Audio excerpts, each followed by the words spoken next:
Okay, I think we're getting pretty close. I get to have the privilege now of introducing Ross Patterson and Hannah Wells.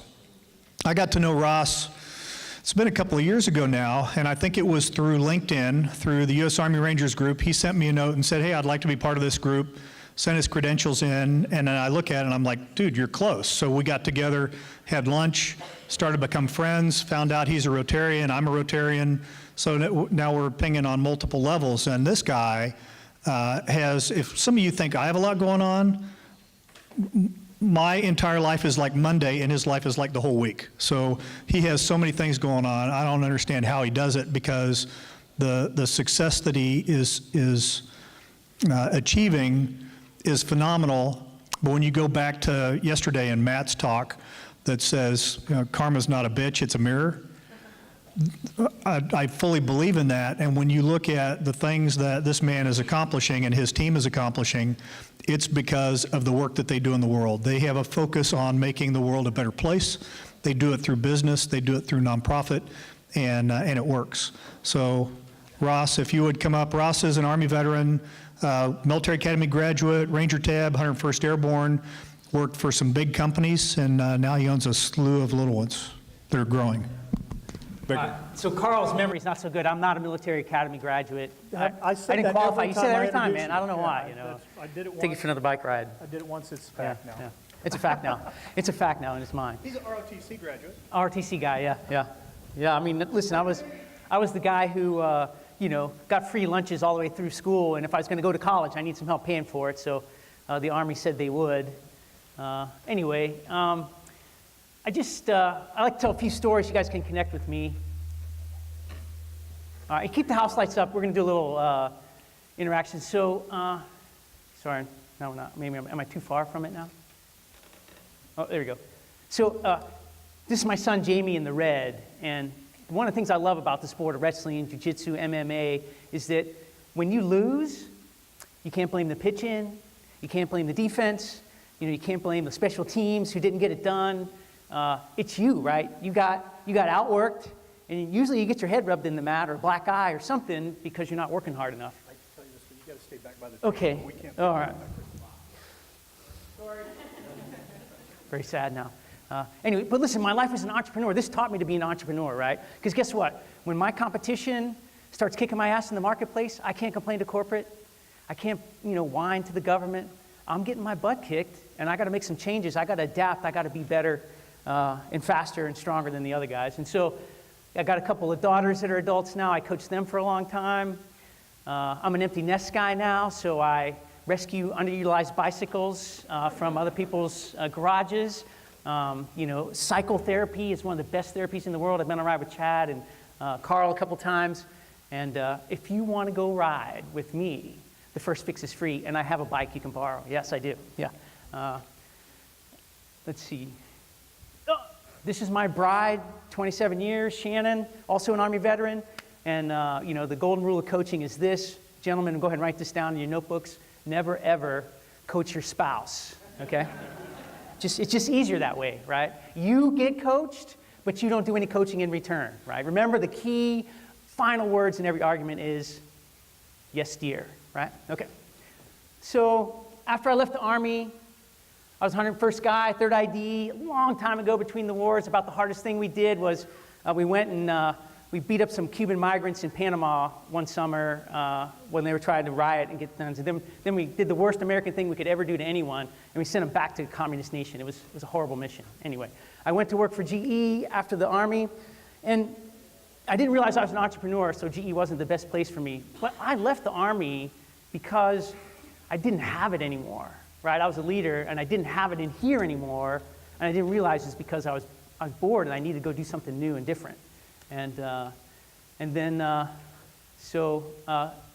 my first start from scratch was a nonprofit called Global Fusion. This is my friend Bashir. This is Herat, Afghanistan, behind me. But we've been doing leadership development and business development in Herat for about the last 10 years. Really cool stuff going on there, right? So the hard work that some of you guys did, chasing bad guys around, has to be replaced with businessmen and women getting engaged and helping stabilize an economy there, so the good, smart people who can change Afghanistan will stay in Afghanistan. And so we're doing some really cool work there. And you think there's no progress being made, but I could show you pictures from 10 years ago when we had like 2 women in this leadership academy. And in April when I was there, we had 18 women, Afghan women in this leadership academy. So change is coming, right? Change is coming. It lasts longer than a election cycle, right? We got to be patient. We got to pay some dues there. What you can do, right? Don't worry about what you can't do. So anyway, and I've started some other businesses. So I had a big birthday this year, and I turned 50, right? I'm 50 years old. So I remember when I was a company commander in the 101st, and I was 26, and Steve knows this guy. His name was Chaplain Mark Nordstrom. I mean, this guy was 38. He was washed up, dude. That guy was old. And he said to me, I was on the edge of knowing everything, and he said to me, you know, Ross, I figure I got 12 more years to learn enough, and when I'm 50, then I'll know enough for God to use me for something big. And I was like, man, you're a really stupid guy. I mean, I almost know everything, right? But that was like just a little crack in my hardhead infantry mindset, but that crack opened up a thought like, oh, maybe I still have a lot to learn. And then when I was 47, I was at this conference, and Jim Collins, he wrote a pretty phenomenal book called Good to Great. If you haven't read it, you should. And he said this, he says, when you're 50, your life can really accelerate, but only if you're preparing yourself for that, right? So I love when Nick shared early yesterday, he didn't share like all these big wins, right? It would take a long time for me to tell you guys, I'm not the smartest guy, right? That's why I ended up in the infantry. I tell people that all the time, right? Stronger than smart, right? But I learn over time, and we figure some things out. So today's going to be a little different. We're going to talk about millennials in the workplace. A whole new battle in America is millennials versus everybody else in the workplace. And so hopefully some of this will be relevant. But we've got this millennial test. It's scientifically developed, and I'm breaking the rules here. I'm going out of line. But I need the 3 youngest people here to come help me. Down like that. Young, not you. No, I can tell. This guy's pretty young. You're pretty young. How old are you? 29. Get up here. Anybody else under 30? Not Carl, no, forget it. Can you come help me? You're 30? All right. Oh, here comes another one. Okay, we got 3. It's all right. All right. So this is a very scientifically developed millennial test, right? So if you're not sure if you're a millennial or not, well, you can give this test. So I want you guys to face this screen. I want you guys to face this screen right here. Face that screen right there. And what's going to happen is I'm going to show you 3 objects, one at a time. The first one's easy, right? So ring the bell if you know what it is. But if you ring the bell and you don't know what it is, 10 push-ups, okay? Easy, right? Easy. Now, civilians freak out about that, but, you know, military guys, 10 push-ups, no big deal, right? Okay, so here's the first one. It's a warm-up one. It's pretty easy. Ready? Oh, maybe. Am I out of range? Oh, there it goes. Oh, floppy disk. Yes. Yes. It gets harder. It gets harder. Yeah, that's how you do your ribbons. That's how you know your ribbons. Yeah. Beautiful. All right, now this next one's a little harder. And there's a lot of stuff going on in this picture that's going to give you some clues, but there's a red arrow pointing you to the item I want you to identify. You ready?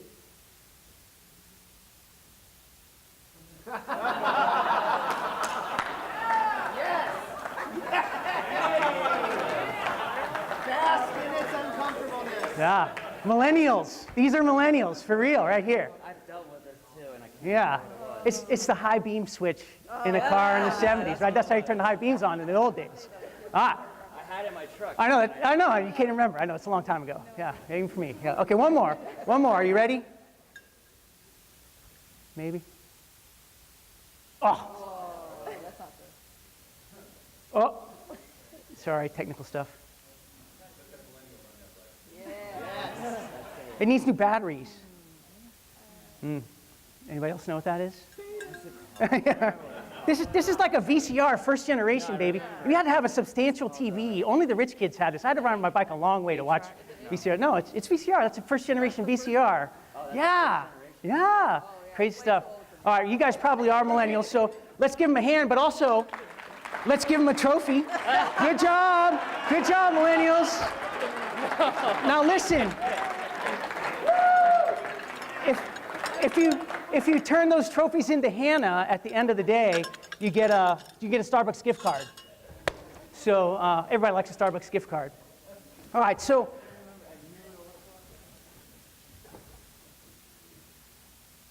okay. maybe I do need a millennial to come push the button for me. All right, so who are millennials? When we're talking about these guys, you hear about this all the time. Roughly, they're born 1998, 1998, but it's not like on January 1st, 1999, they stopped being millennials, right? That's not how it works. So if you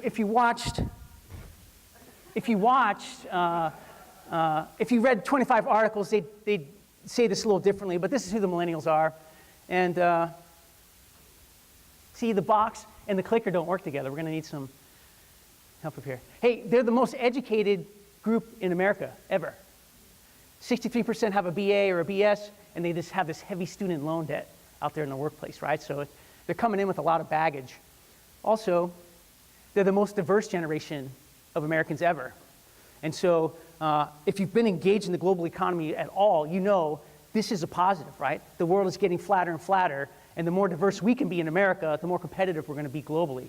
And so we just have to kind of deal with this and not fight it. This is not an immigration statement at all, okay? But millennials, everything's not good news about millennials. There's some things about millennials, they got kind of a bad rap in the workforce too. What are some of the problems? Some of you baby boomers and Gen Xers I see out there, what are some of the problems that you're having with millennials in the workforce? Yeah, self-entitlement. They think they're Warren Buffett, right? They just want to, how long is it going to take me this year before I get to be the CEO, right? Is that going to happen this year or next year, right? No work ethic.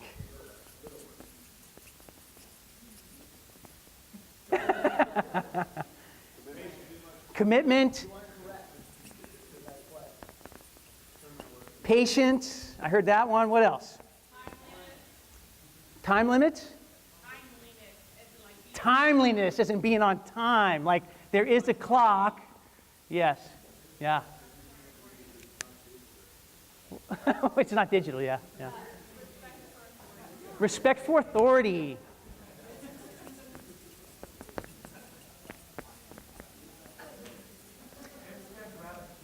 Yeah. So instant gratification. You know what? It's Amazon Prime's fault.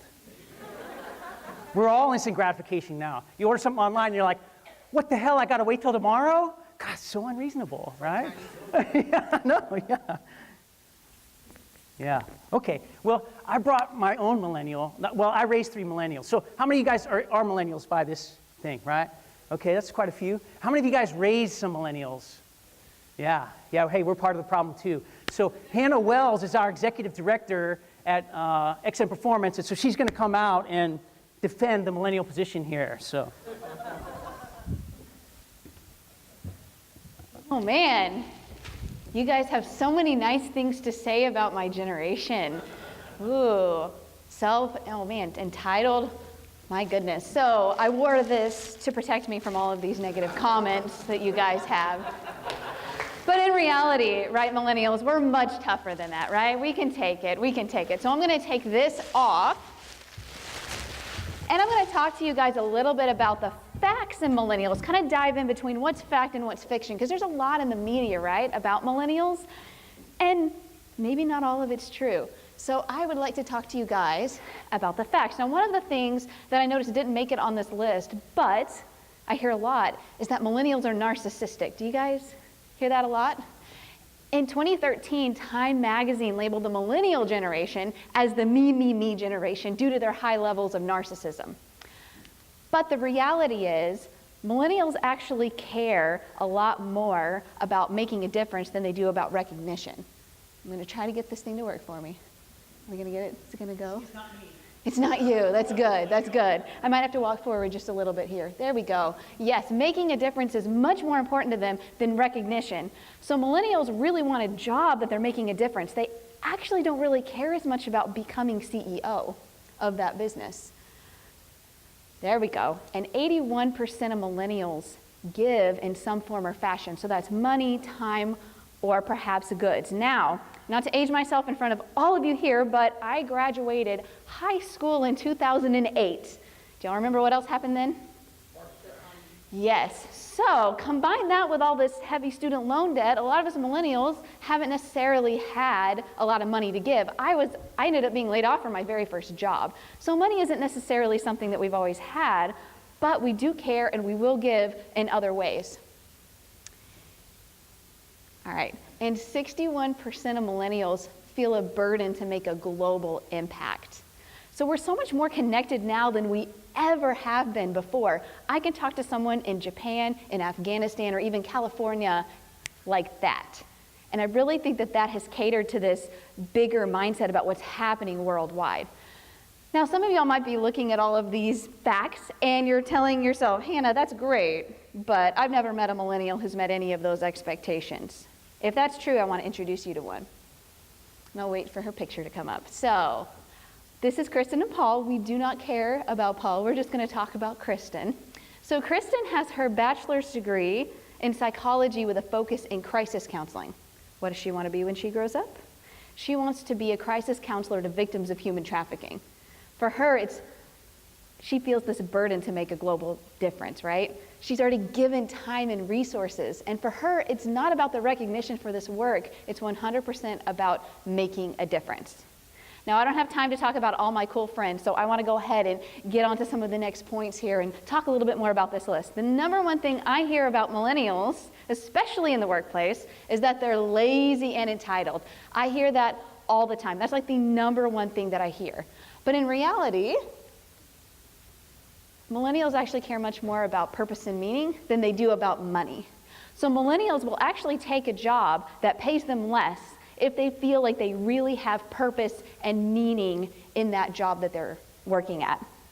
And nearly 66% of our entrepreneurs or want to be entrepreneurs. Do any of you in here know any entrepreneurs? Yeah, you know entrepreneurs, right? Can you be lazy and entitled and be successful? Absolutely not. You seem to be all right. Well, I want to introduce you to a few millennial, very successful entrepreneurs. Now, some of y'all might consider him a little infamous, but very successful millennial entrepreneur. There's no denying that, right? Someone y'all might be a little less familiar with is John Zimmer. Do any of y'all know who he is? No? Let's see if I can get it to move. There we go. So John Zimmer is the co-founder of Lyft. That is the mobile app, the competitor to Uber. Very successful millennial entrepreneur.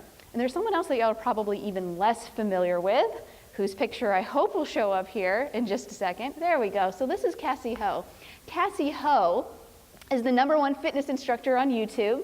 She has her own fitness apparel line. She's the best-selling author of a fitness book, and she has her own group fitness format in gyms all over the world. And she turned 31 this year. Very successful millennial entrepreneur. Now there's something that all three of these people have in common with their businesses. Can you guess what that might be?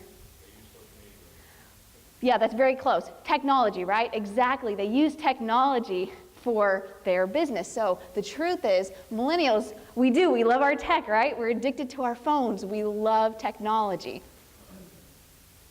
Let me try to get to this next slide. Here we go. So 65% of millennials say that losing their phone would be worse than losing their car. Now hear me out. If you lose your car, you can't just call Uber or Lyft on your phone, so maybe it's not that crazy, right? And someone mentioned social media being something they're addicted to. Absolutely. 56% of millennials won't work at a company if they ban social media access. So yes, we absolutely love our tech. That is 100% accurate. Now, we're not the only ones. So if you look at this graph, it's by generation of people who use tech during meal times. And if you look very closely, you'll notice that even my grandparents' generation is more likely to use tech during a mealtime than my generation. So the truth is, we all have the potential to be addicted to technology. What we really want to know about the millennials, Hannah, is why do young men shave little lines in their head when they go to the haircut place and wear man buns? What's that about? So why do millennials have bad haircuts? Is that the question here? Well, if I can get this to move forward, I might have a little answer. There we go. There we go. So that's what you're talking about. That's what you're talking about. Well, Ross, when you were young, did you have your hair like that? No, that's actually, I think that's Carl. No, it was Nick. It was Nick. I saw his picture.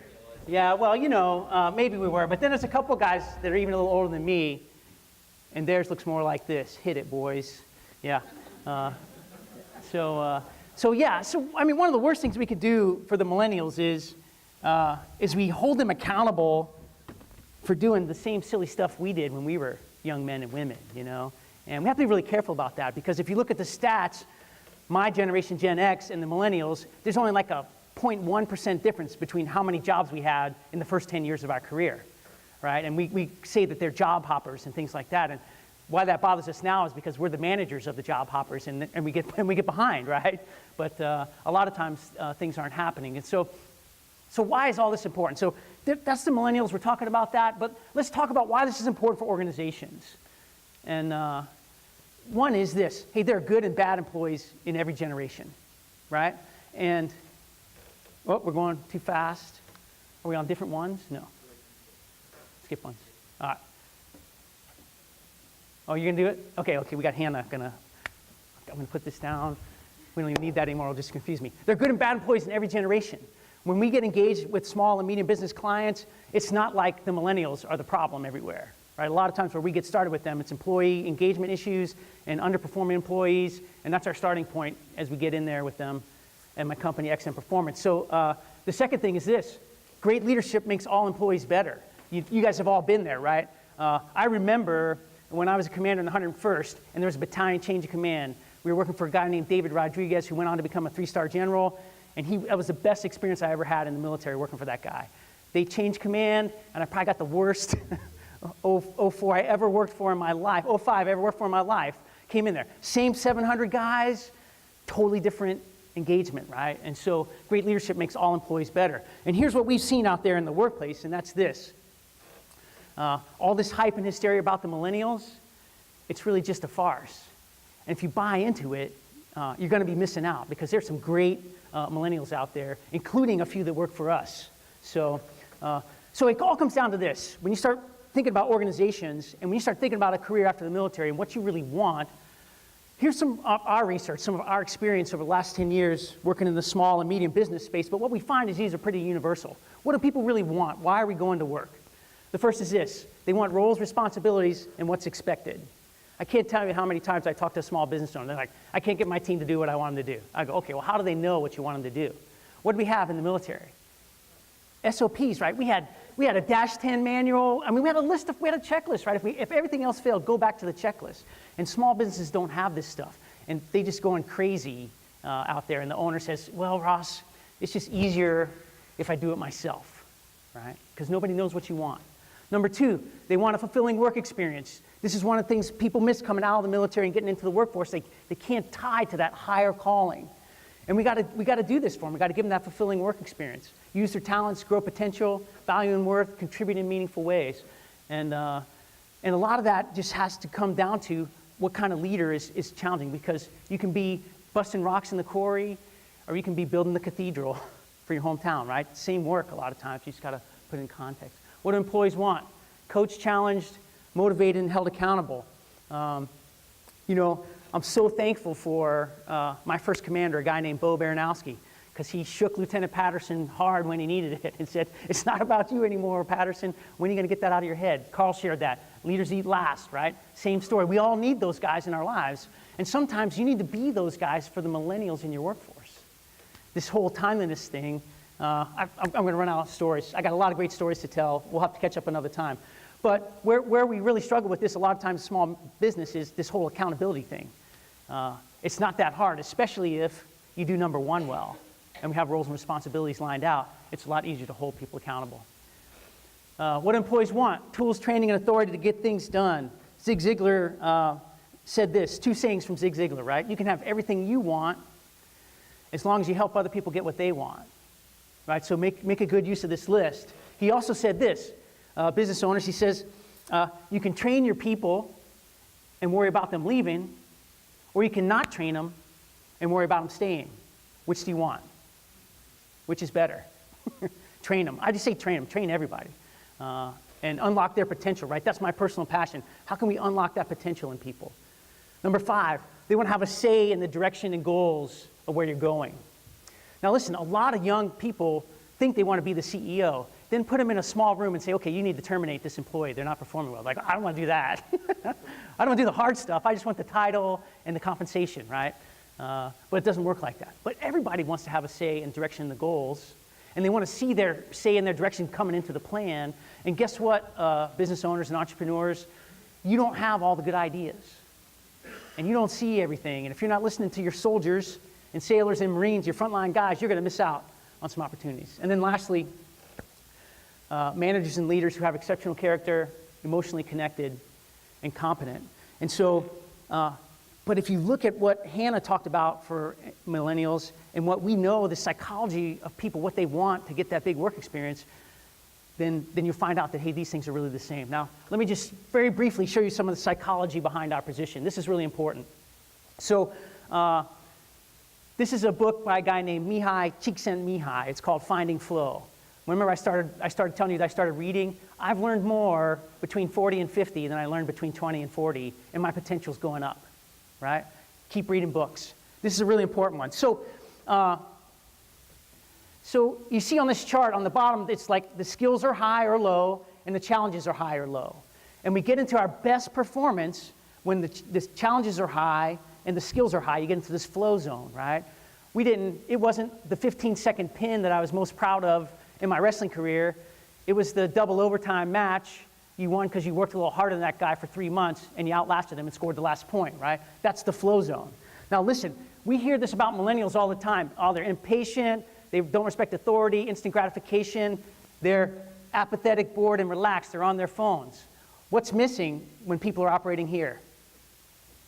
A challenge is not high enough. The challenge is not high enough. So a lot of you guys were very challenged in your military careers, and now we're in the workforce like, that's it? My first job at GE, I was doing supply sergeant work, and they paid me overtime for working on the weekends. I was like, what? This is crazy, right? This is crazy talk. They were paying me like a colonel to do supply sergeant work, and it was good and it was easy. We were able to build teams, but I was bored, and I left GE anyway. So hopefully that makes sense. So we got to be careful to do this now. The next book I'll introduce you is a book called by Dan Pink. I don't know if you guys have read his book called Drive, another key book. You know you wrote the seminal book on this when he dedicates a whole chapter to Csikszentmihalyi and flow, right? It's in this book too. But here's what he said. He says, what science knows about motivation, business does not do. What science and psychology know about motivation, business does not do. So we have a few kind of levels of motivation. First, we kind of got caveman motivation, right? We do things because we have to do it, right? We harvest food, we go slay the mammoth, and we work together because we have to do it. And then at some point, we had this industrial revolution, and we did great leadership things like chaining underage boys to very dangerous machines in their bare feet. And then we wonder why the unions rose up and made things really hard because we weren't doing our leadership stuff well. But now we're in this new world where people are going to come do things because they want to do it. Now, when I was a young teenager and I was going to my first job, my mom said, hey, Ross, just do what your boss tells you to do. And that's what I did. But I told my kids, find something worth doing. Ask why. Get out there and do things because they're meaningful and important. And they're coming into the workforce asking these questions. And if you don't have answers for them, they're going to go ask somebody else. All right? So as you think about your own career, look for bosses who can give you this thing. Work for people. Guess what? I'm not this great business guy. I worked in GE for 6 or 7 years. I worked for other people that were really a lot smarter than me for 8 or 9 or 10 years. And I've been running my business since 2007. I started my business of my dreams in 2007. Anybody know what happened after that? Biggest recession ever, right? So then we started another one. So we had 2 businesses dragging them through the recession. But you learn a lot from those things. And maybe what the millennials are really telling us old guys is, hey, it's not me, it's you. And it's time for America to change a little bit and make things a little bit better and tie the work to things that are more meaningful. We can do this, but what does it take, right? It takes leadership. You got to have vision, right? You got to communicate vision. It takes focus. That vision has to turn into a plan. There it is.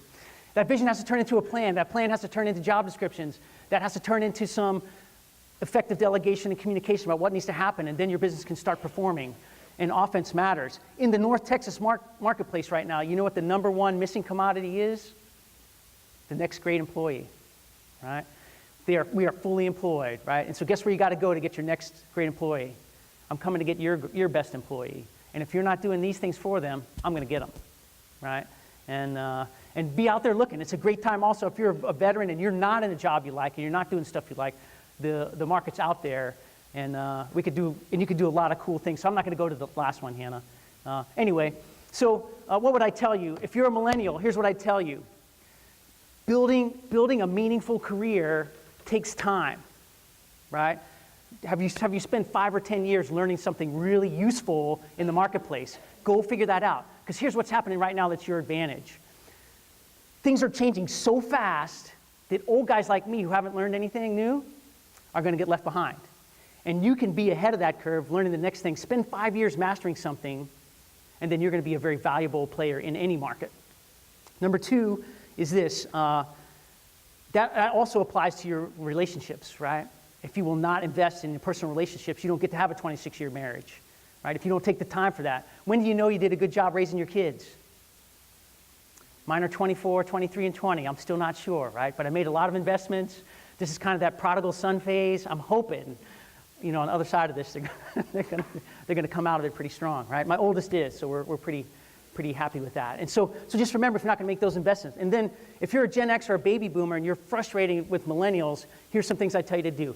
Give them hard stuff faster. Give them the hard things to do. Challenge them because they'll rise up. Hannah's been a superstar at our business. I just keep handing her heavier stuff to do, and she just keeps going for it. And they're out there. They're bored and they're apathetic, and we got to challenge them.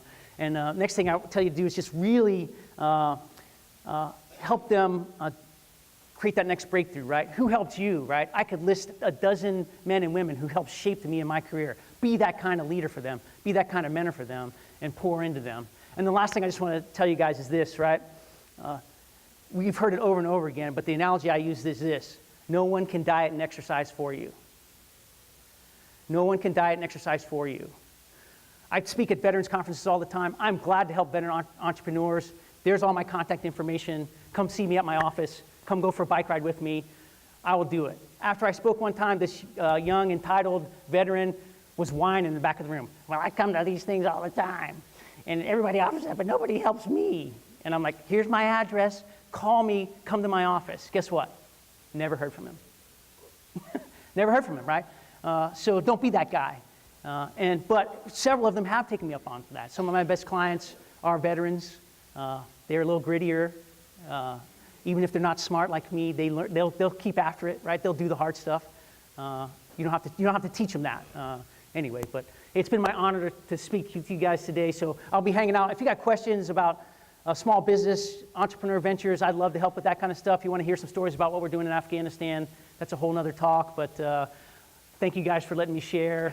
I barely qualify to be here, but I'm happy to be here. So thanks, Carl.